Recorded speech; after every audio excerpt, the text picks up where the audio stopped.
পরকীয়ার জেরে অটোরিকশা চালক সাইদুর রহমানের হত্যাকাণ্ডের ঘটনায় ২ বছর পর রহস্য উদ্ঘাটন করে পিবিআই।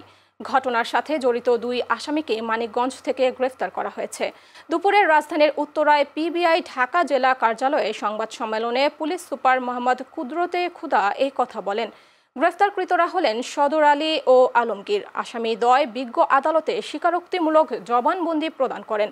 কুদরতে খুদা বলেন, পরকীয়ার জেরে ৩ বন্ধু ভিকটিম সাইদুর রহমানকে ফুসলিয়ে গান শোনার অজুহাতে নিয়ে গেলে ফেরার পথে ধামরাইয়ের কেষ্টখালী গ্রামের নির্জন স্থানে নিয়ে হত্যাকাণ্ড চালায়। পিবিআই মামলার তদন্তের দায়িত্ব পাওয়ায় তথ্য প্রযুক্তি ও গোয়েন্দা তথ্যের ভিত্তিতে হত্যা ও অটো ছিনতাইয়ের ঘটনায় জড়িত আসামিদের ঘটনার ২ বছর পর গ্রেফতার করা হয়। অপর আসামি জুয়েলকে গ্রেফতার করতে অভিযান অব্যাহত আছে বলেও জানান তিনি।